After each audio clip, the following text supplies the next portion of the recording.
आने वाले लोकसभा चुनाव में सुप्रीम कोर्ट के आदेश का असर साफ साफ देखने को मिल सकता है।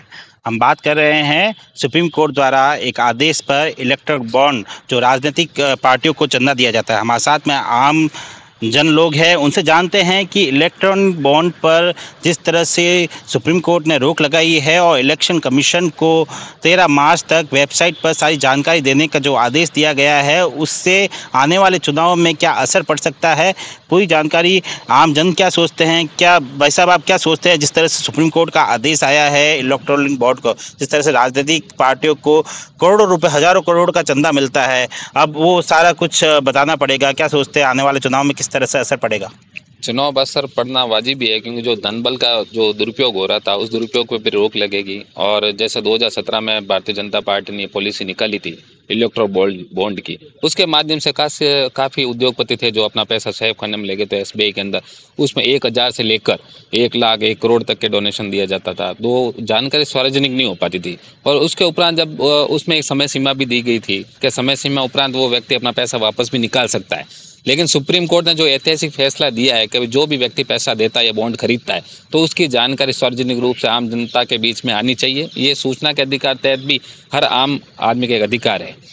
जिस तरह से पिछले चुनावों की बात करें या उससे पहले 2 चुनावों की, लोकसभा चुनाव की बात करें, जिस तरह से जन समर्थन भाजपा को मिला है, क्या लगता है आपको जिस तरह इस आदेश के बाद में और जानकारी सार्वजनिक होने के बाद में इस वोट कास्ट में कुछ फर्क पड़ सकता है? जो पैसा जिन उद्योगपतियों ने दिया है, काफी हद तक भारतीय जनता पार्टी को काफी मात्रा में डोनेशन है। लगभग 6000 करोड़ का डोनेशन बताया जा रहा है। तो वो 6000 करोड़ डोनेशन के आधार पर भारतीय जनता पार्टी ने जो 2 चुनाव लड़े थे, जो 2019 का चुनाव लड़ा, इसी तर्ज पे लड़ा। वो धनबल की आजकल की जो राजनीति बन गई है, धनबल की राजनीति बन गई है। अगर व्यक्ति धनबल के आधार पर देखा जाए तो भारतीय जनता पार्टी भी इस बार भी धनबल की राजनीति करने में अपना पूरा जोर लगाएगी। अगर ये सार्वजनिक जानकारी होती है तो आम जन को पता चलेगा किस व्यक्ति ने पैसा दिया है और कितना पैसा दिया और किस लिए पैसा दिया। ये क्या लगता है आपको जो अब 13 मार्च तक जानकारी सार्वजनिक करनी है, इसमें आपको लगता है कि और भी पैसा सामने आ सकता है, ये लाखों करोड़ में संख्या जा सकती है? ये ट्रांजैक्शन तो अभी पूर्ण रूप से अभी एसबीआई से जानकारी मांगी है और निर्वाचन आयोग ने भी उनसे भी हाईकोर्ट ने जानकारी मांगी है कि जो भी उसका ट्रांजैक्शन अभी बताया जाए। अभी 5831 लमसम करोड़ का ट्रांजैक्शन बताया गया है। अब पूर्ण जानकारी आने के बाद और भी तथ्य काफी चौंकाने वाले हो सकते हैं। तो वो अभी जानकारी 13 मार्च तक अपने सबके सामने हो जाएगी और उसका परिणाम निश्चित रूप से 2024 के चुनाव में पड़ने वाला है। क्या लगता है ये आने वाले लोकसभा चुनाव में एक मुद्दा रहेगा? जरूर रहेगा मुद्दा। पार्टियों पे जो 2 नंबर की पहले फंडिंग होती थी, अब वो नहीं कर पाएंगे। चुनाव में निष्पक्षता आएगी और पार्टियों जो अरबों खरबों के जो गलत तरीके से पैसे लेती थी उसमें प्रभाव पड़ेगा।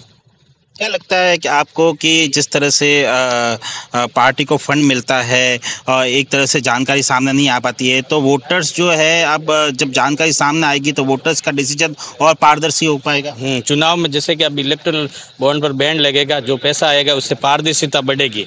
पारदर्शिता बढ़ेगी, लोगों को चुनाव में पार्टी के प्रति विश्वसनीयता और जगेगी कि कौन सी पार्टी अपने हिसाब गोई से, मतलब जो अपना हिसाब किताब कहाँ से फंडिंग हुआ, सब वो जाहिर कर पाएंगे।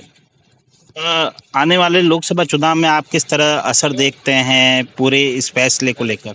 अब जो पहले काले धन का जो चुनाव में दुरुपयोग होता था उसका उपयोग बंद होगा और पार्टियों में भी असर पड़ेगा चुनाव में पैसों के मामले में। एक बड़ी बात कही आपने काले धन की बात। लगातार जिस तरह से राजस्थान में ईडी की कार्रवाई हो रही है, विधानसभा चुनाव के समय भी देखा, अब भी देख रहे हैं ईडी की जिस तरह से कार्रवाई हुई लोकसभा चुनाव से पहले, अब क्या कार्रवाई बढ़ेगी? और क्या अगर कोई फंडिंग में जो सत्तारूढ़ पार्टी है उनके नाम आते हैं तो किस तरह से कार्रवाई होगी, क्या सोचते हैं आप? ईडी को और इनको कार्रवाई विश्वसनीय करनी चाहिए। विपक्ष को टारगेट बना के कर रहे हैं। काला धन तो उनकी खुद की पार्टियों के पास भी, लोगों के पास है, लेकिन ये उस पर कोई कार्रवाई नहीं कर रहे हैं। किस तरह सोचते हैं ये सुप्रीम कोर्ट का एक बड़ा फैसला है, इसमें आप किस तरह से सोचते हैं कि आने वाले चुनाव में क्या असर पड़ सकता है? मुझे ऐसा लगता है कि इस फैसले से बहुत अच्छी तरीके से चुनाव कराए जाएंगे और इससे एक बहुत ही पॉजिटिव वे में चुनाव होंगे। और जैसे कि मतलब सुप्रीम कोर्ट का जो आदेश है वो मेरे हिसाब से बहुत एक अच्छी तरीके से लिया गया है। राइट टू इन्फॉर्मेशन का एक कानून था, उसको कहीं न कहीं आने वाले इस समय पिछले कुछ समय में कमज़ोर किया गया है। कुछ नियम में बदलाव किए गए। इसके बाद में इस तरह का फैसला आना और जो चंदा जो राजनीतिक पार्टियों को मिलता है उसमें जानकारी देना, इसके बाद में आपको लगता है कि इस तरह का कानून और बनने चाहिए? राइट टू इन्फॉर्मेशन यही कहता है कि एक हमारा अधिकार है, हमें उसके जो भी कुछ हो रहा है उसके बारे में पूरी नॉलेज हो, पूरी इन्फॉर्मेशन उसके बारे में होनी चाहिए।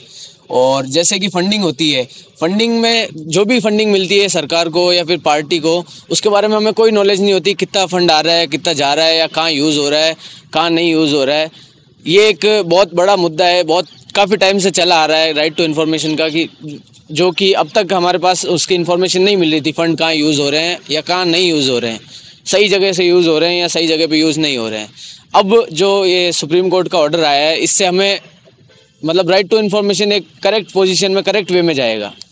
मतदाता का विजन क्लियर होगा जानकारी प्राप्त होने से आने वाले चुनाव में कि हमें किसे मत देना चाहिए, किस पार्टी को कितना फंड मिल रहा है, किस कहाँ से फंड आ रहा है। मतदाता का विजन तो डिपेंड करेगा कि जहाँ वो सेम वे जो पहले बताया गया राइट टू इन्फॉर्मेशन का, अगर पार्टी या सरकार जनता को दिलाती है या बताती है कि कहाँ यूज़ हो रहे हैं फंड या कहाँ नहीं यूज़ हो रहे हैं, तो जनता को डेफिनेटली पता चलेगा कि कौन सी सरकार काम कर रही है, कौन नहीं कर रही है, उस हिसाब से सरकार को वोट देंगे। दयाल सिंह जी हमारे साथ में किस तरह से सोचते हैं, क्या वाकई आम जन को हक है राजनीतिक पार्टियों को जो फंड मिलता है वो फंड की जानकारी मिलने का? निश्चित तौर पे हर आम नागरिक को ये अधिकार है कि आखिर जो देश में शासन करने वाली पार्टियां हैं वो कहाँ से चंदा लाती है, कौन चंदा उनको देता है, जिसके बल पर वो उसी चंदे का उपयोग करके जो वोटर्स होते हैं उनको लुभाते हैं, या जो अपना खर्च होता है आने जाने का, या पार्टी के लिए जो कैंडिडेट का जो पोस्टर छपता है, जो बैनर छपता है, या वो यात्राएं करते हैं, हवाई यात्राएं जो आम जन के लिए तो बहुत महंगी होती है, लेकिन वो लोग ऐसा पैसा आता कहाँ से और कहाँ से वो कौन ये इतना धन इनको दे देता है, जिसके चलते कि उनकी ये जो राजनीति जो है उससे उसके सारे ही चलती है। तो ऐसे में आम जनता जब जानेगी कि आखिर ये जो बड़ा पैसा इन राजनीतिक पार्टियों को मिलता है वो वहाँ से मिल रहा है, तो निश्चित तौर पे एक बार ये पारदर्शिता आएगी। जो सुप्रीम कोर्ट ने आदेश दिया है निश्चित तौर पे प्रशंसनीय है। इसको यदि आम जनता की नज़र से देखा जाए तो बहुत अच्छा हुआ है। आने वाले समय में जब आम जनता चुनाव में जाएगी तो ये उनके सामने होगा कि ये पार्टी जो है इस व्यक्ति से फंड लेती है और ये व्यक्ति जो है इस पार्टी को सपोर्ट करता है।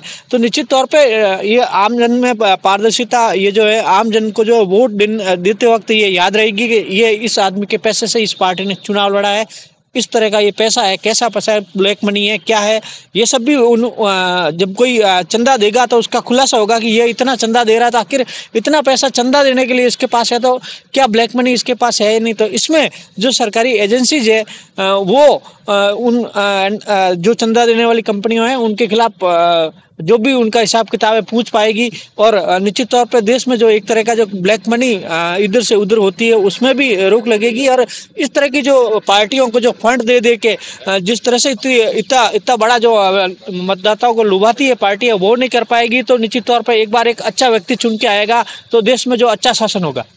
लाखों करोड़ों रुपए चंदे में जाते हैं, पता नहीं वो पैसा कहाँ से आता है, कौन देता है और कहाँ खर्च होता है। कहीं न कहीं जनता को अकाउंटेबिलिटी दिखेगी, कौन पार्टी कितना पैसा खर्च करी है, उसके पास कितना पैसा आया, कितना अकाउंट में है, जिस तरह से सुप्रीम कोर्ट ने आदेश निकाले हैं।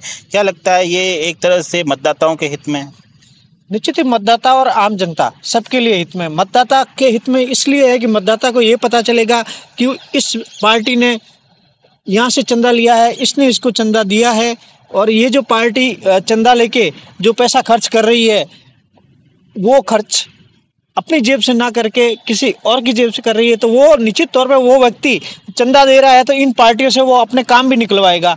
तो आम जनता को ये सोच के डिसाइड करना पड़ेगा कि हम वोट किसको दें, जो सही देश के लिए कर रहा है उसको दें, और आम जनता के लिए जो अच्छा कर सकता है उसको, उस पार्टी को वोट दे, तो निश्चित तौर पे एक बार जो ये खुलासा जब हो जाएगा कि इस व्यक्ति ने इस पार्टी को चंदा दिया है, इस कंपनी ने इस पार्टी को चंदा दिया है, तो निश्चित तौर पे आम जन जो है अपना वोट प्रयोग करने से पहले एक बार सोचेगा कि किसे उसे चुनना है, कौन सही है, कौन गलत है, कौन किसके पैसों के बल पर जो है चुनाव लड़ रहा है।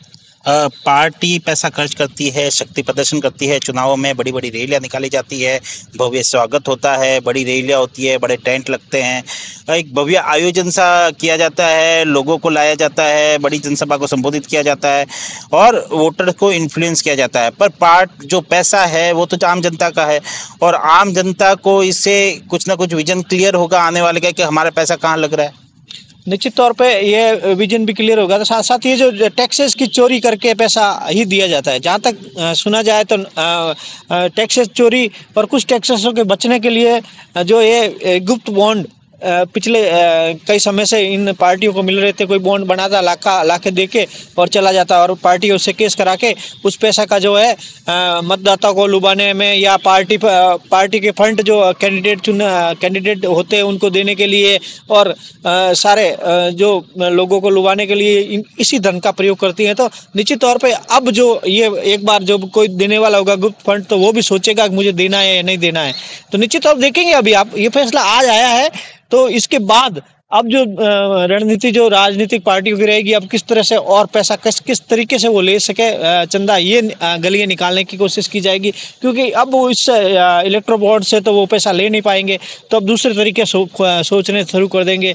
तो निश्चित तौर पे ये जो एक बार सुप्रीम कोर्ट ने ये निर्णय दिया है, निश्चित तौर पे आम जनता के लिए और देश हित में रहेगा, क्योंकि इतना पैसा जो एक बार देखा जाए तो एक तरह से ब्लैक मनी है। जब किसी चीज़ को कौन दे के गया यही पता नहीं और इतना बड़ा फंड, तो निश्चित तौर पे हर आदमी एक बार शौक लगता है, हर आदमी को शौक लगता है जो समझता है उसको कि भाई इतना पैसा दे के चला गया, ये पैसा था कहाँ का, ये पैसा आखिर उसने कैसे अर्जित किया था, ये पैसा क्यों दे रहा है इस पार्टी को, ये चंदा दे रहा है तो क्यों चंदा दे रहा। चंदा देने की भी एक होती है कि भाई ये इस भावनाओं को लेके चंदा देने वाले के पीछे भावना क्या होती है। आम जन तो चंदा देती नहीं है, बड़ी बड़ी कंपनियां देती है, बड़े बड़े जो बिजनेसमैन होते हैं वो देते हैं।